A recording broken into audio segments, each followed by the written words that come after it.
In a world where it seems totally normal to listen to a podcast about the Toronto Argonauts, it's the X's and Argos podcast.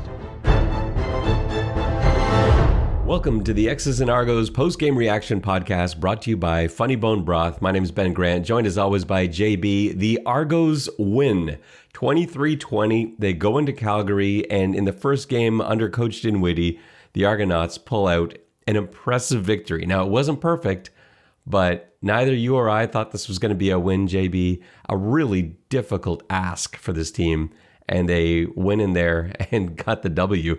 Overall impressions, let's start with you. Yeah, I mean, I don't want to be too revisionist. I think we both felt that they were probably not going to win on the road, but that it would be close, and that's exactly the way it turned out. I think that the guys looked good. I thought that the offense looked better and more polished than I thought it would. I thought it was a really excellent game plan. I thought they went in and beat a good team. Not a great team, but a good team, and won a tight football game. So, you know, I think it's tremendous. I think it absolutely changes the mathematics on what they have to accomplish in the first 5 games. And, you know, I think it's really going to help the team build behind this coaching staff because, you know, nothing unifies like a win. There were so many occasions in this game where they could have folded, and the 2019 team would have folded. And I think that's something I took out of this. And I don't know where to give all the credit to there. I think it's kind of spread around a little bit that you have to give the coaches credit for that. But I think it's also the veterans on this team. These are guys that know how to win. They've been around the league for a long time, a lot of them, talking about Charleston Hughes and like Shaq Richardson had some huge plays, Enoch Mwamba. These are guys that they've been through it before. And there were some moments in the game that were just crushing mistakes that happened, these catastrophic errors where a young team or an inexperienced team might have just, you know, that's it. We can't, how can we recover from this? But these guys had short memories. They, you know, just got back up and made the next play. So that was one thing that I really took away from that. I thought that was pretty cool. Coach Dinwiddie got the game ball, pinball, after the game was over. There was quite a celebration in the locker room, and Pinball gave Coach Dinwiddie the game ball for his first win as a head coach. I thought he did a really nice job, from his offensive script all the way down to some of the decisions that were made. What did you think about his performance and sort of the coaching staff as a whole? Yeah, I was really happy. I thought that I thought his challenges were really good. I thought that the offensive interference challenge was an excellent call and probably a game-changing call to turn that touchdown into a field goal. And I really liked how, I think you really put your finger on how resilient the team was. I think that really speaks to the coaching staff and the players' confidence in them, that even though Calgary had some really long drives and, you know, that can be a demoralizing experience to have a team just march down the field on you.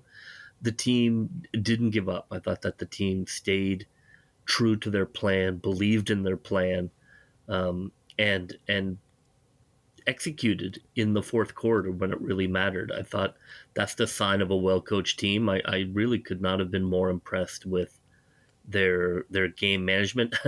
The 58-yard field goal was not one I would hang on the wall. But other than that, I was really happy with everything they did. I want to address 2 things that you brought up there. One that I agree with and one that I don't. So let's talk about the challenges, because you're right. That challenge they won was huge. It was game-changing, and great that the guys upstairs noticed that, because it didn't actually impact what was going on in the play.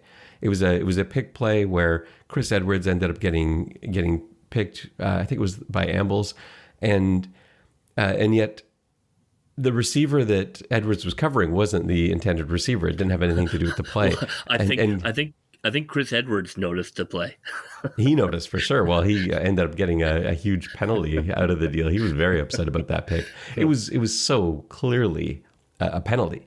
but it's away from the play. It's not something that you're always looking at. And so, yeah, good on the guys upstairs for being adamant about the fact. Well, and Chris Edwards was also adamant, like you said. But and to use your challenge there was, as you said, it was game changing. Now, the second challenge, the one he lost, I actually thought was a great challenge, not for the challenge itself, but because it bought time. So go back to that situation.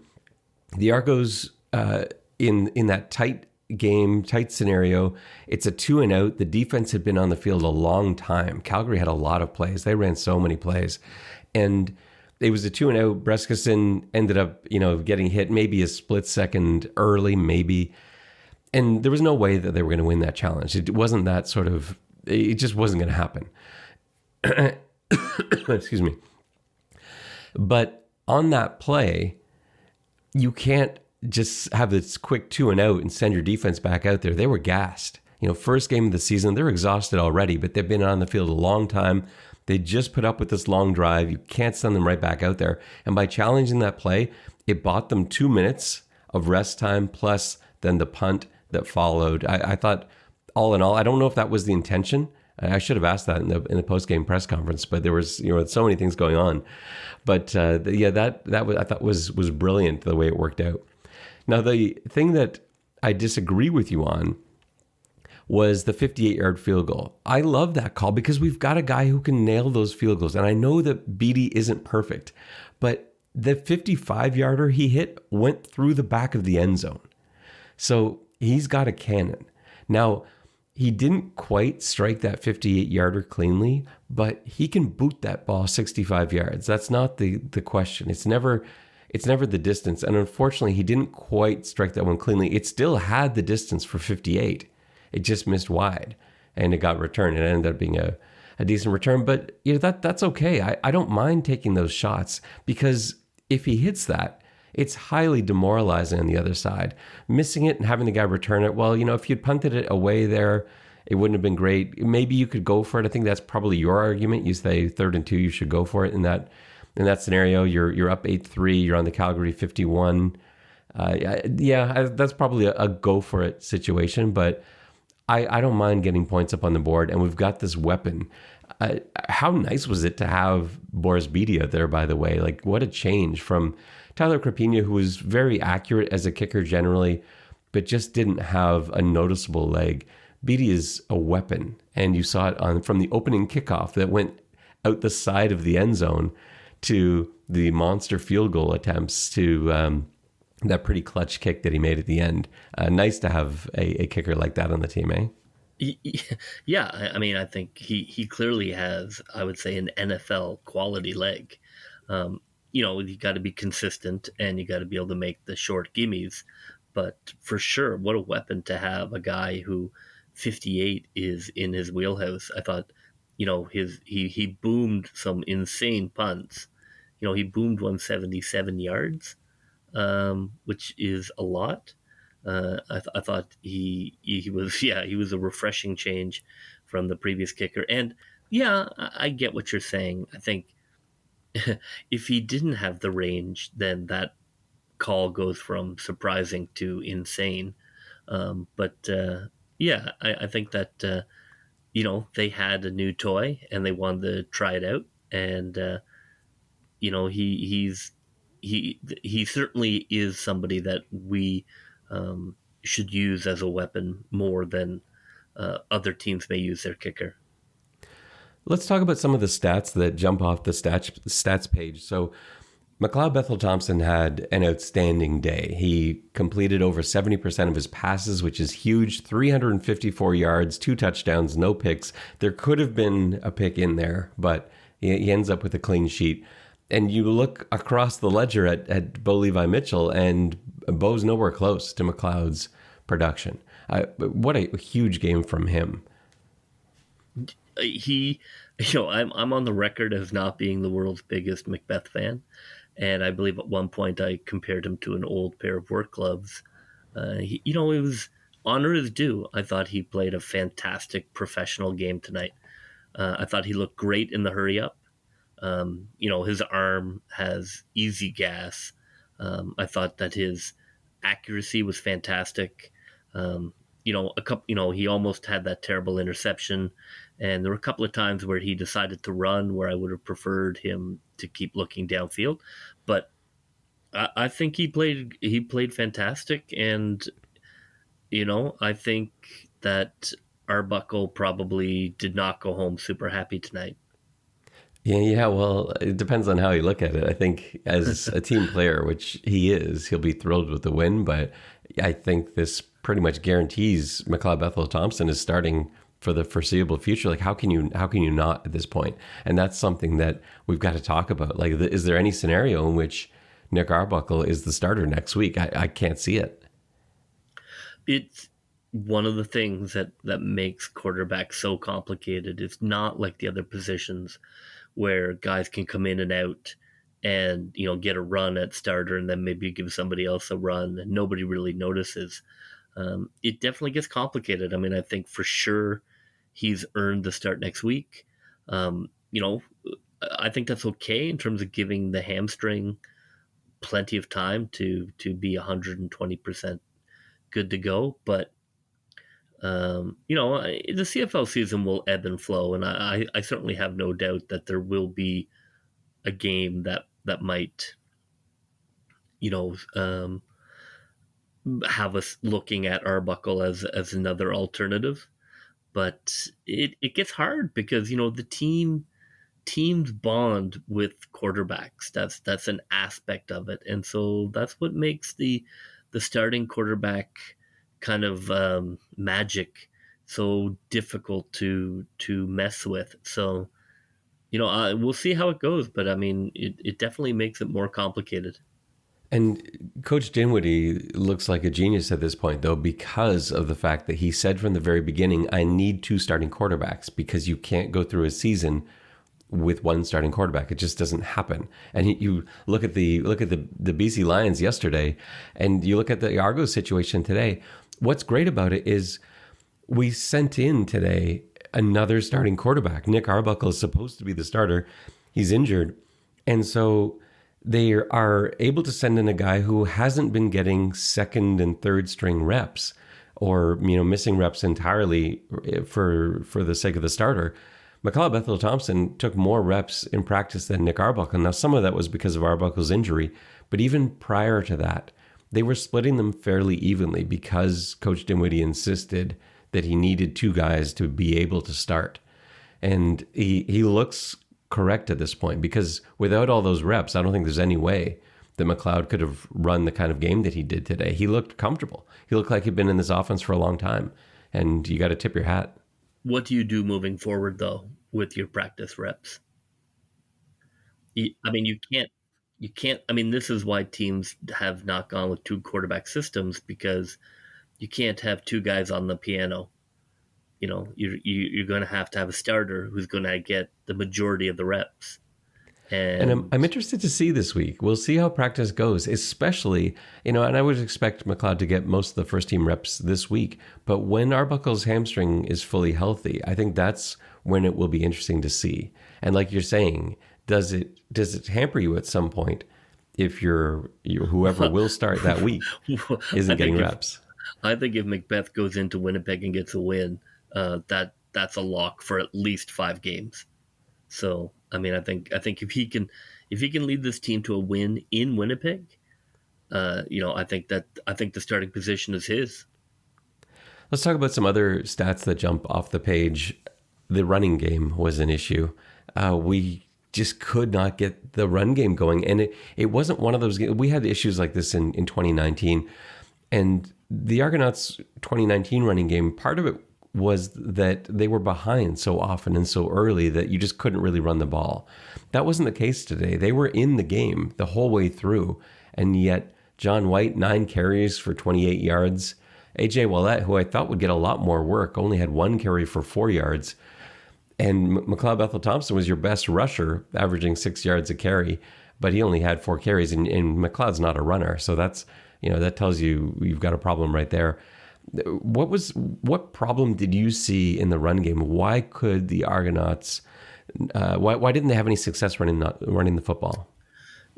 Yeah, I mean, it's hard without being able to really look at the film. But I think watching watching the game, I think two things were apparent. One is that while the offensive line I thought did a pretty good job of pass pro and at least not allowing too many jailbreaks, couple full on rushes got through, but in general, um, not.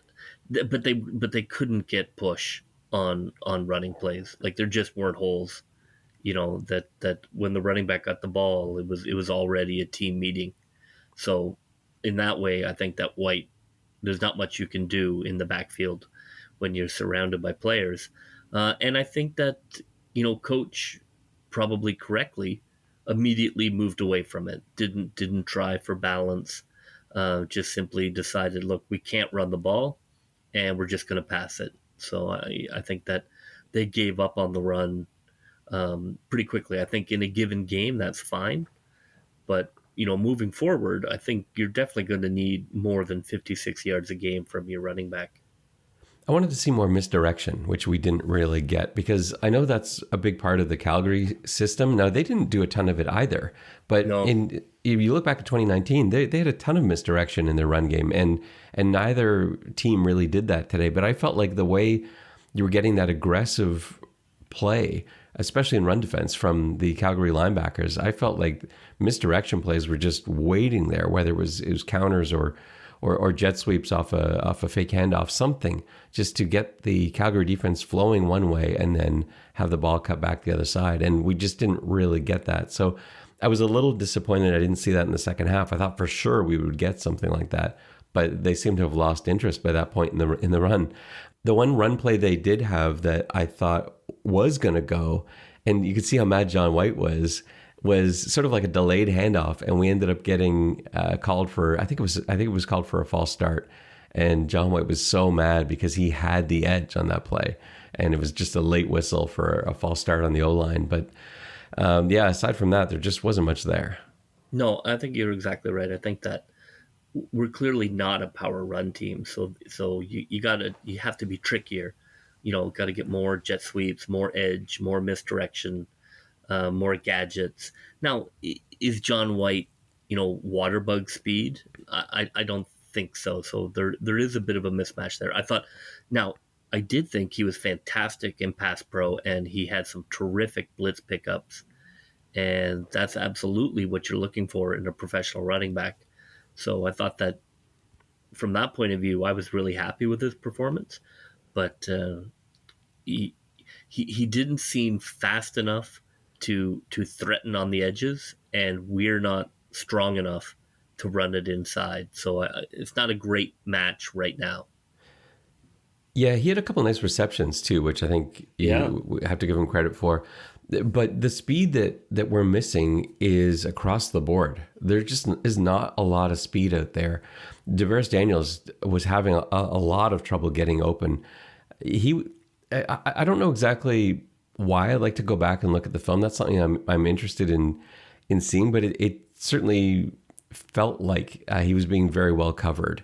And I never saw on any replay that he was wide open or anything like that. So I'm interested in seeing what it was that left DeVaris Daniels with only 2 receptions, and one of them, this big reception, wasn't until that last drive. That field goal drive is a huge play. He ended up wide open, 22-yard gain, but he only had one other catch in the game. But we just don't have a lot of burners. So DeVaris isn't a speedster. You've got Eric Rogers, who isn't blazing fast. Ricky Collins Jr. can move, but he's also not he's not like a 4-2 guy or anything like that. We just don't really have one of those guys on the field. And there were a few occasions where I really wanted Mcleod to stretch out the defense, because what we saw early on was once Calgary sort of got a feel for what the Toronto offense was, the secondary started creeping up a lot because they were looking for those quick passes, and that's what we had in the arsenal. And I was just begging for them to throw deep. And Mcleod actually did a couple of times. He threw one deep out of bounds, almost just to try and back everybody out of there. But we needed a real threat. And that's something where having Chandler Worthy on the roster, who not only would have helped in the return game, which we can talk about in a minute too, but just being able to send him out there, it doesn't have to be the whole game, but for a few plays where you can just back everybody up. because there were just so many drives where we had no room to move because there were all these shallow crossers and quick outs, and the defensive secondary was just sitting there waiting. So that lack of speed was noticeable, and it would help guys like Devaris Daniels and Juwan Brescison, who only had that one catch for 9 yards. It was a huge play. It was a touchdown. But those guys will benefit so much if someone else on the field can back everybody up a little bit.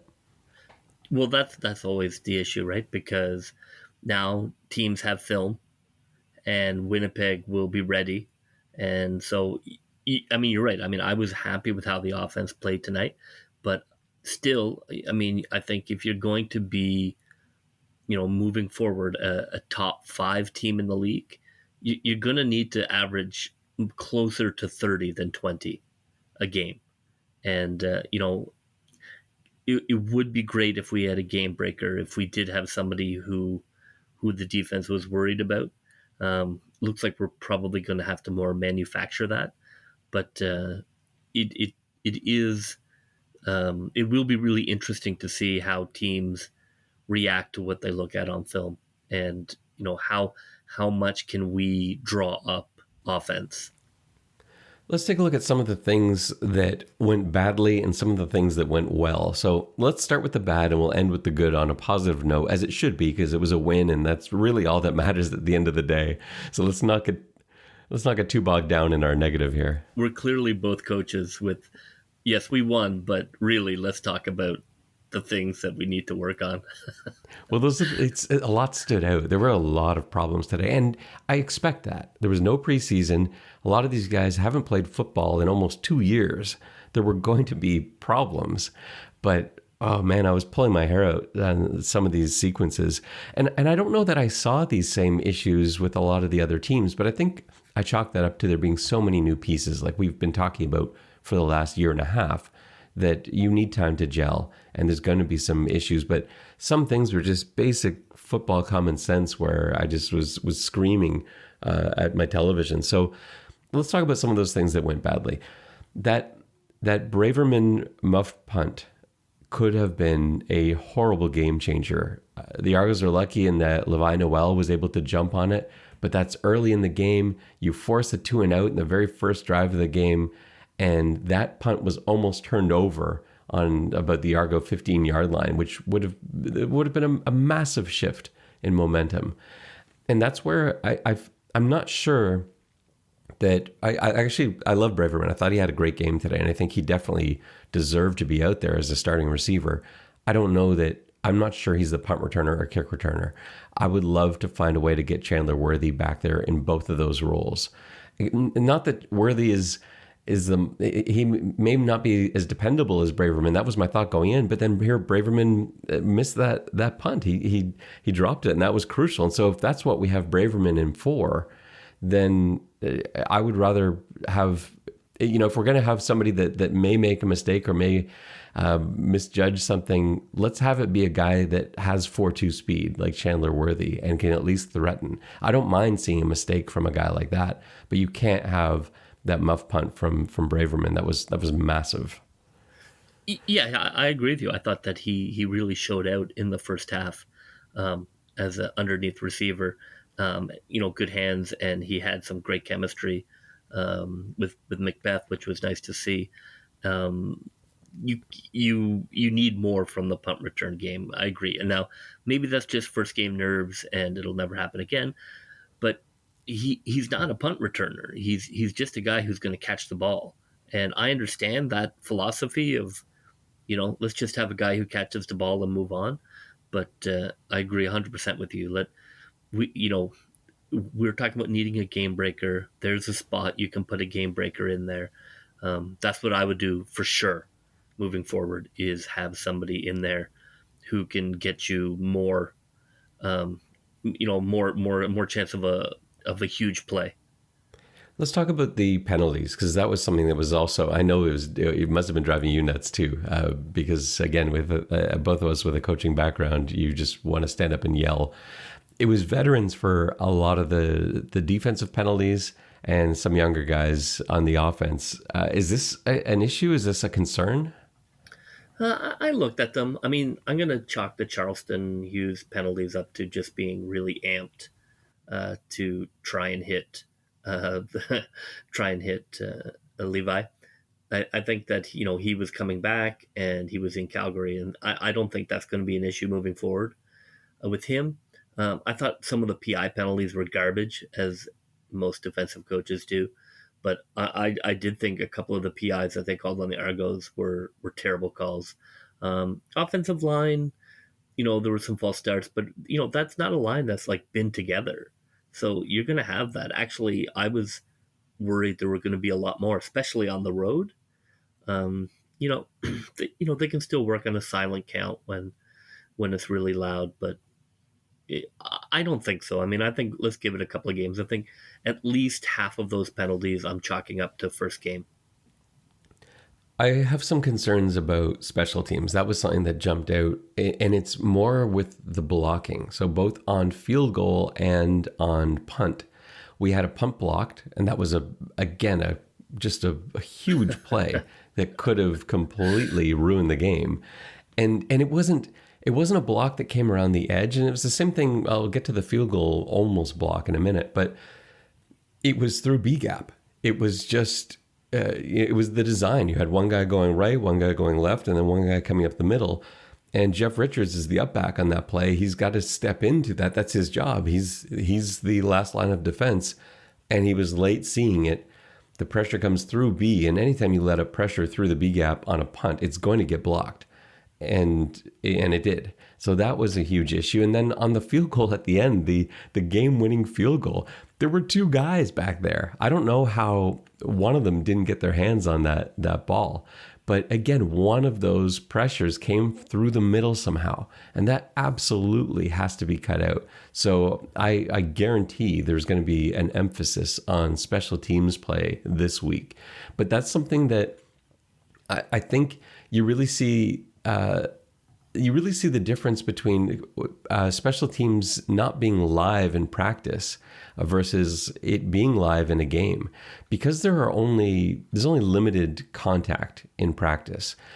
They haven't had a real chance to have their special teams like really legitimately block guys that are going all out to block a punt or all out to block a field goal. It just hasn't really looked like that in practice because it's really tough to simulate. And so the scout teams that the Argos put out there for the punt team and for the field goal team aren't going to generate the same kind of heat, especially with the limited contact that they're going through, as what we see in the game. And so that might be something they have to work on this week because, man, those are things that just can't happen. Yeah, I think you're exactly right. I think the issue in practice is you can't duplicate, you can't create pump block speed because you don't want to get anybody hurt. And, and a lot of times you might have your pump block on your punt team, so you can't have two guys doing the same thing. So, again, I'm going to chalk that up to game one. Now, if we have an issue again next week, but I think that's just simply speed of the game. And those are easy fixes. I mean, that's just, special teams 101 that you have to read inside out. And those guys know that and have been, had that yelled at them since they were 8 years old playing football. So I can't imagine that's going to be a continuing problem.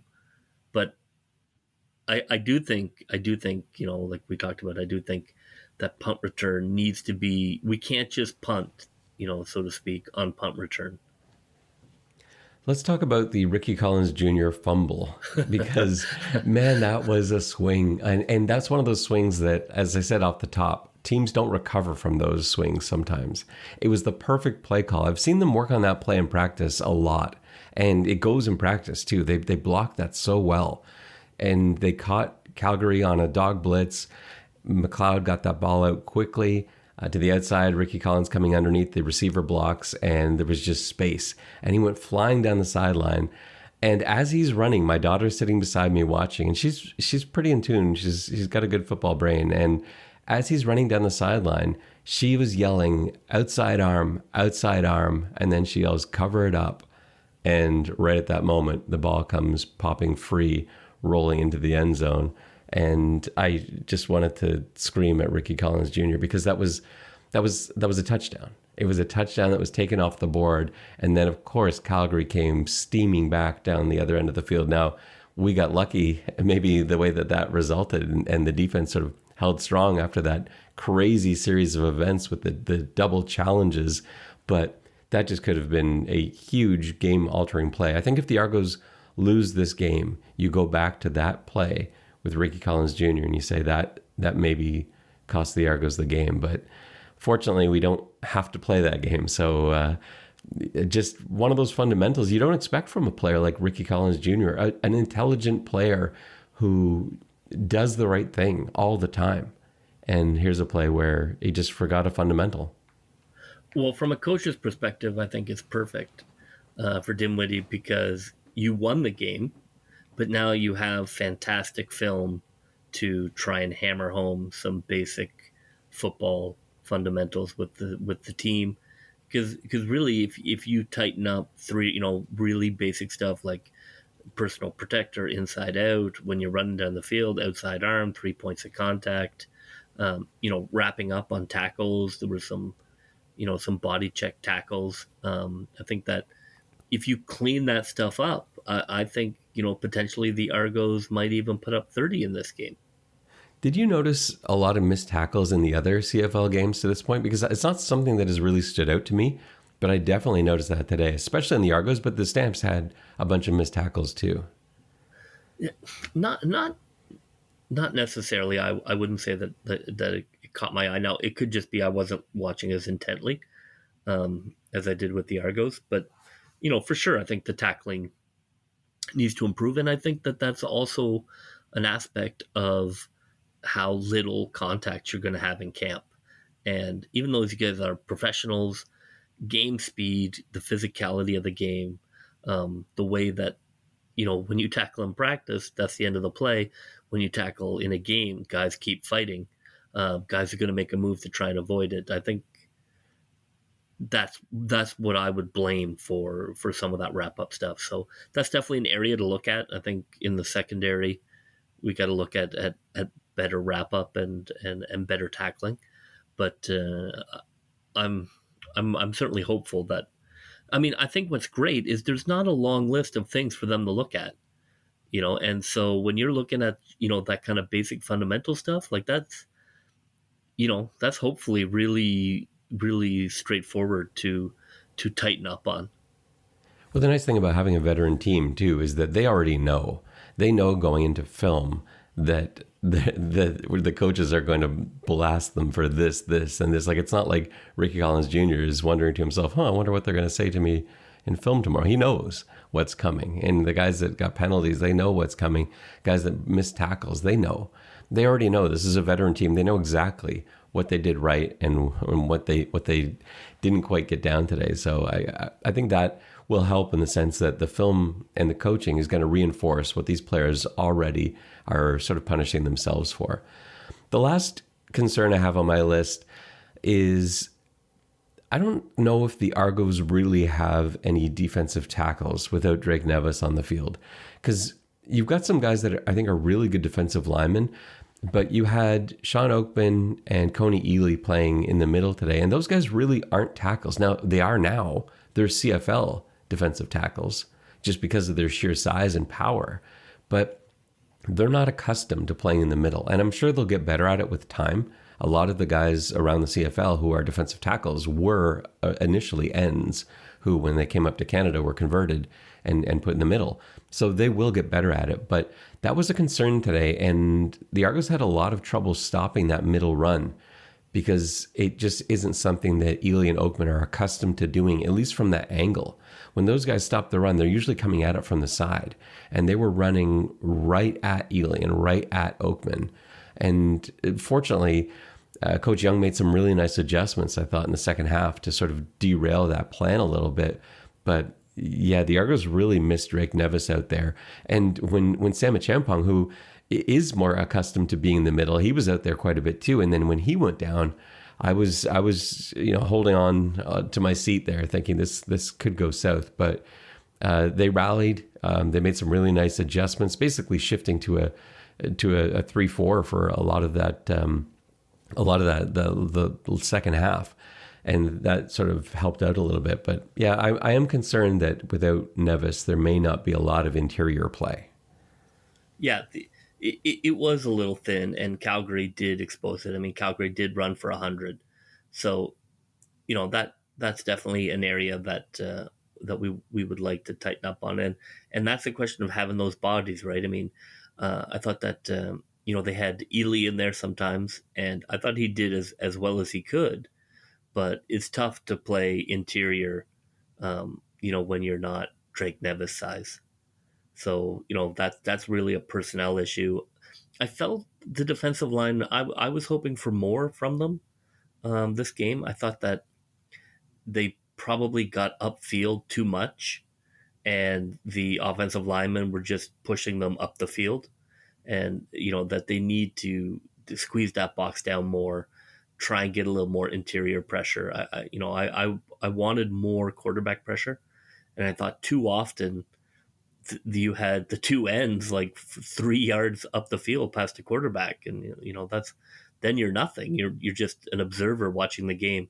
So that would be an area that I'd like to see them try and work on a little bit, because that's not really good to anybody to simply try an outside rush and then be directed past the quarterback to the beer cart. And some of that is Bo Levi Mitchell. He's so good in the pocket at feeling pressure. There were a few times where he was just dancing around all of our rushers. A guy would go flying by this way and then flying by that way. And, he's got that sort of savvy to know when he has to get rid of the ball as well. So I'd be more interested to see how they look when they're not going up against the best quarterback in the league. I think they may have looked better, but I agree with you. I expected more. I expected a number of sacks out of this group today, and we didn't get it. It seemed like a pretty conservative game plan. I mean, they didn't get home on any of their like jailbreak rushes or jailbreak blitzes, which was a little concerning. But they didn't seem to be playing a lot of games, right? Like there weren't a lot of twists. They weren't necessarily bringing heat from the secondary. I thought the blitz package was pretty vanilla tonight, and that may just be a matter of respect of Calgary, that there's no point showing off your exotics because the ball's going to get out too fast, and maybe they're holding on to those. I think that's exactly it. They knew that like Bo's going to see what that is. They actually blitzed a lot early, but it wasn't crazy exotic blitzes like you said. They blitzed 12 of the first 13 plays, and it worked for that first drive, that 2 and out. But that second drive, Bo was just picking those blitzes apart. And so if you start bringing exotic stuff, that's just going to invite busts. Bo's going to find the open guy. And so, credit to Coach Young for realizing after that opening series, after those 13 plays, and then, Calgary's touchdown drive, or field goal drive rather, they realized, okay, we've got to hold back a little bit on the heat. And then it was more intermittent. And we didn't really see any exotic blitzes until near the end. What may have been the play of the game, that Shaq Richardson forced fumble.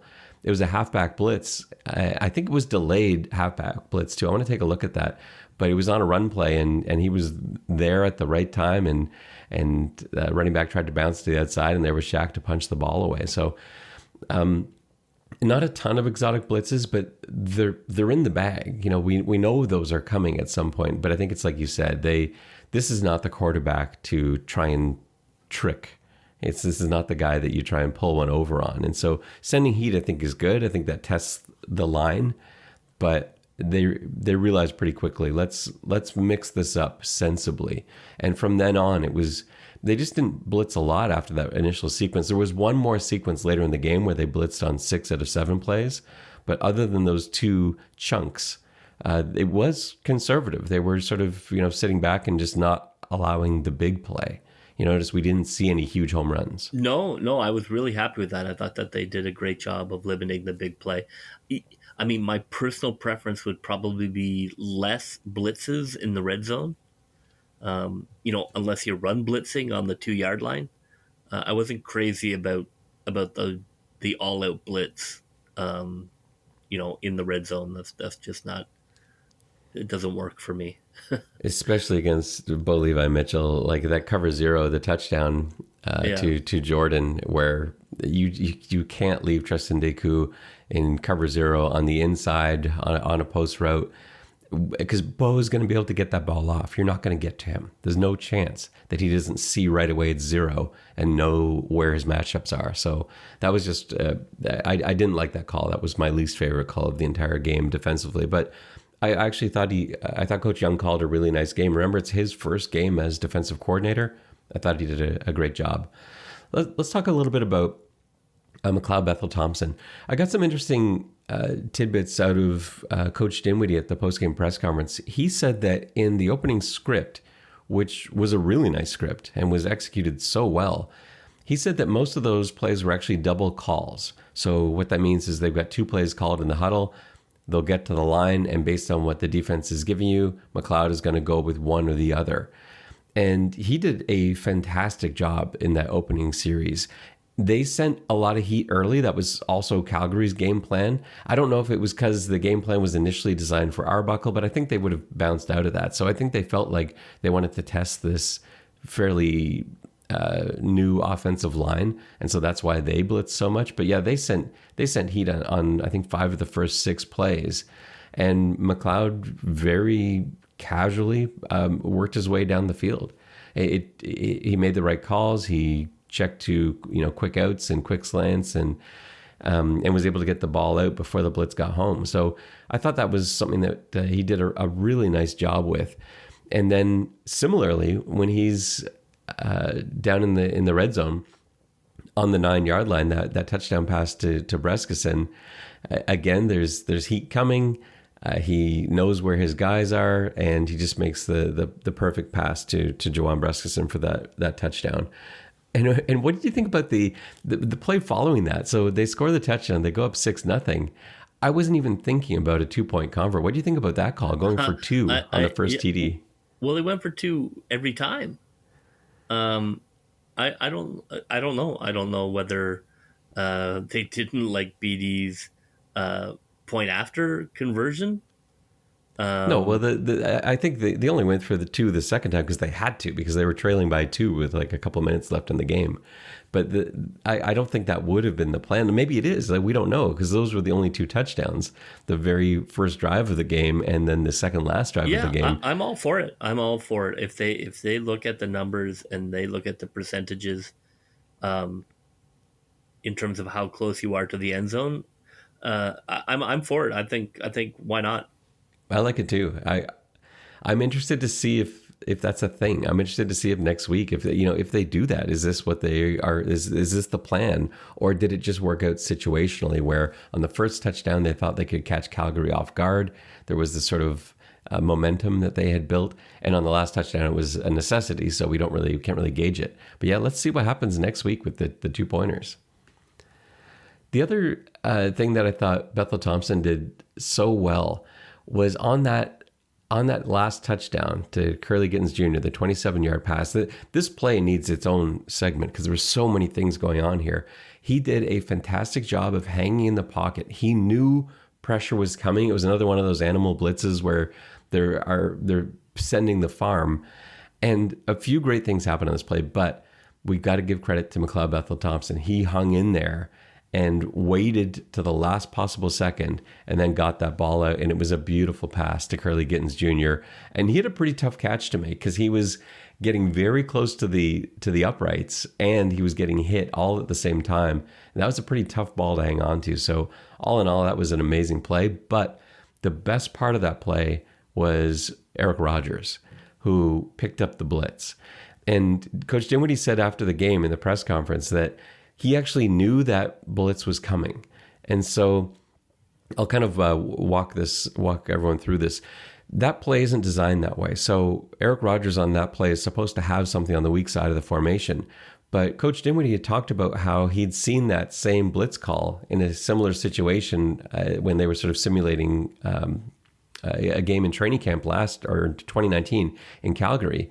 And he saw them dial up that zero blitz. And so he felt like that was coming here.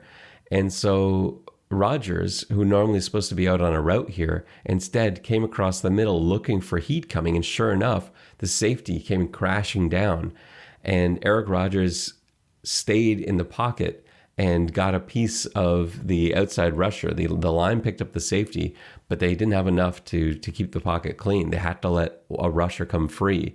And there was Rogers to pick that guy up. So he's initially looking at the safety, sees the safety picked up, and widens out to pick up the edge. And that was what allowed Mcleod to get that ball out. So amazing play. That's definitely one of the plays of the game. And I thought the secondary played fantastic. I think that, yes, of course, you can look at the touchdowns, but that's the nature of the secondary. The offense gets paid too. So, you're going to have breakdowns, but I thought that, Shaq being in on that fumble was huge. The interception to cinch the game. I thought that they kept the passing in check. I think that, they looked downfield and they just didn't feel like passing the ball deep was an option for them. And, so a lot of times great plays by the secondary are not actually seen because the quarterback is making a decision not to make a play because of what the secondary is doing. And I thought that they did a terrific job to keep Calgary under 300 yards passing. I want to go with a player of the game and a play of the game to wrap up our post-game podcast here. So I'll go first. The play of the game to me was not the obvious plays. I think there were some outstanding runners-up in my mind. The Shaq fumble that you just talked about, of course, the touchdown to Curly Gittens Jr., but what about that 2-point conversion and the catch that Eric Rogers made? It was such a difficult catch, and he's right on the sideline. And if he doesn't catch that, who knows how this game ends? They needed that to tie the game up. And somehow he managed to go up and get that ball and I think he landed with one shoulder in bounds. I think that was how he came down. But, oh, man, that was close. I wasn't sure. I was like, I'm not sure. I wasn't sure either. I just wanted them to quickly get that kickoff going because, man, that was really close to the sideline. But for me, that's the play of the game. And my player of the game, I think you got to give it to Mcleod Bethel Thompson. He's the guy that's going to get my vote. I think the stats he put up to throw for over 350 yards, to have a clean sheet, over 70% completion on the road in a new system with a new coach and new teammates in Calgary. I think he's the logical choice. So Mcleod Bethel Thompson is my player of the game. JB, what's your play of the game, and who's your player of the game? Unsurprisingly, mine come from the other side of the ball.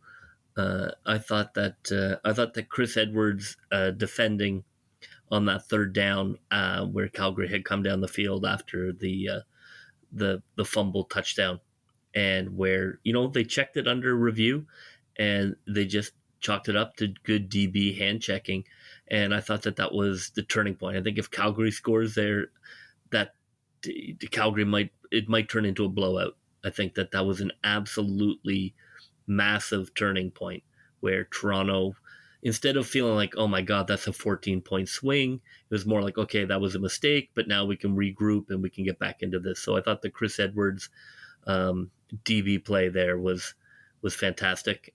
And I think for my player of the game, I have to go with Shaq Richardson.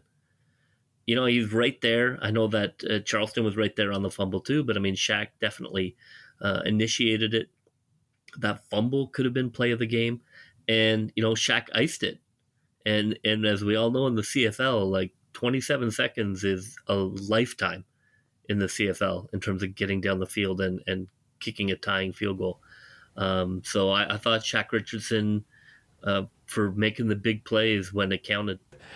Well, that will just about do it for us on this episode of the X's and Argos podcast. We've got a lot of great things coming to xsandargos.com this week. You can go there and check out JB's positional report card that we've got out, and a bunch of stuff coming later on this week, including our preview of the Winnipeg Blue Bombers.